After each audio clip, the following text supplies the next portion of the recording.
السلام علیکم ورحمۃ اللہ وبرکاتہ۔ نحمد و نصلی علی رسول الکریم، اما بعد، فاعوذ باللہ من الشیطان الرجیم، بسم اللہ الرحمن الرحیم۔ قل هو اللہ احد اللہ الصمد لم یلد ولم یولد ولم یکن لہ کفوا احد۔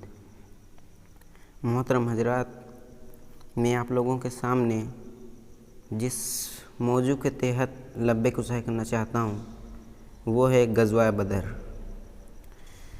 ہم مسلمان سال اور مہینے کا حساب اس دن سے لگاتے ہیں جس دن ہمارے رسول صلی اللہ علیہ وسلم نے مکہ سے ہجرت کر کے مدینہ آئے، اور ہم تمہیں جس لڑائی کے بارے میں سنانے جا رہے ہیں وہ جہاد ہجرت سے 1 سال بعد یعنی سن 2 ہجری میں ہوا تھا۔ مدینہ سے 80 میل فاصلے پر ایک گاؤں ہے، اس گاؤں کے قریب ایک کنواں ہے، اس کنویں کو بدر کہتے ہیں، اور اسی کنویں کے سامنے یہ لڑائی ہوئی، اسی لیے اسے غزوہ بدر کہتے ہیں۔ مکہ سے شام جانے کا راستہ مدینہ ہو کر جاتا ہے، اور مکہ کے لوگ ہمیشہ شام جایا کرتے تھے اور وہاں تجارت کیا کرتے تھے۔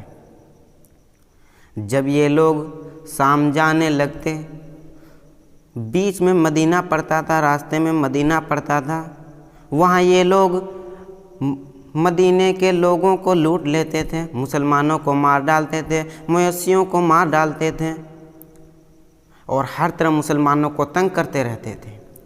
ان باتوں کو دیکھ کر ہمارے رسول صلی اللہ علیہ وسلم نے فرمایا، یہ سوچا کہ اگر دشمنوں کا راستہ کچھ بند کر دیا جائے تو کچھ اطمینان ہوگا۔ ایک مرتبہ ان کا ایک قافلہ تجارت کر کے شام سے واپس آ رہا تھا، جب اس لوٹنے کا خبر، واپس آنے کا خبر ہمارے رسول صلی اللہ علیہ وسلم کو ملی تو فوراً 313 مجاہدوں کو لے کر کافروں کے راستہ روکنے کے لیے مدینے سے نکل پڑے۔ جب مشرکین کو پتہ چلا کہ مسلمان ہمارا راستہ روکنے کے لیے آ رہے ہیں تو فوراً ایک آدمی کو مکہ بھیجا اور یہ کہلوایا کہ مسلمانوں نے ہمارا راستہ روک لیا، جلدی سے مدد کے لیے آؤ۔ مکہ کے لوگ ہمیشہ موقع کی تلاش میں رہتے تھے کہ کس طرح مسلمانوں سے لڑنے کا موقع ملے گا۔ فوراً 1000 آدمی، 700 اونٹ، 100 گھوڑے اور عمدہ تلواریں لے کر مسلمانوں سے لڑنے کے لیے مدینہ کی طرف روانہ ہوئے۔ ایک طرف 1000 آدمیوں کی فوج، 700 اونٹ، 100 گھوڑے، عمدہ تلواریں اور بڑھیا سامان تھے، اور دوسری طرف صرف 313 اللہ کے بندے، اللہ کے مجاہد۔ نہ اونٹ تھے، نہ گھوڑے تھے، نہ کچھ سامان تھا، ٹوٹی پھوٹی تلواریں تھی اور بس اللہ کا نام تھا۔ اور ایک بات یہ بھی بتاؤں کہ جس طرف کافروں کی فوج اتری تھی، جس طرف کافروں کی فوج تھی اس طرف پانی خوب تھا، پانی بہت تھا، اور جدھر مسلمانوں کی فوج تھی ادھر بہت ہی کم پانی تھا، نہ بیچارے وضو کر سکتے تھے، نہ پانی پینے کو ملتا تھا۔ اللہ کا کرنا ایسا ہوا کہ خوب زوروں کی بارش ہوئی، مسلمانوں نے گڈھا کھود کر اپنے گڈھا بھر لیا اور آرام سے رہنے لگے۔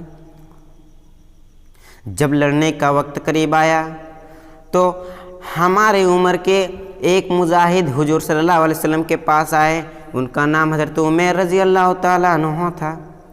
وہ حضور صلی اللہ علیہ وسلم کے پاس آئے اور کہا کہ حضور صلی اللہ علیہ وسلم میں بھی لڑائی میں چلوں گا، میں بھی جنگ بدر میں چلوں گا۔ ہمارے رسول صلی اللہ علیہ وسلم نے فرمایا، نہیں میاں، تم ابھی چھوٹے سے ننھے سے بچے ہو، اس قابل نہیں کہ تم جنگ بدر میں چلو، تم جنگ میں چلو، تم لڑائی میں چلو۔ یہ بات سن کر وہ رونے لگے، مچکنے لگے، میں بھی چلوں گا۔ پھر آپ نے انہیں بھی اجازت دے دی۔ دونوں ٹیمیں، دونوں فوجیں آمنے سامنے ہیں، مسلمان مشرک کو دیکھ رہے ہیں، مشرک مسلمان کو دیکھ رہے ہیں۔ پہلے کافروں کی فوج میں سے 3 بڑے پہلوان میدان میں آئے۔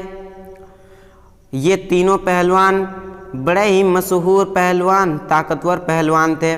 ان تینوں نے آ کر میدان میں پکارا کہ کون ہے جو ہمارے ساتھ میدان میں آ کر لڑے۔ یہ بات سن کر مسلمانوں کی فوج میں سے 3 مجاہد اٹھ کر میدان میں اس سے لڑنے کے لیے نکلے۔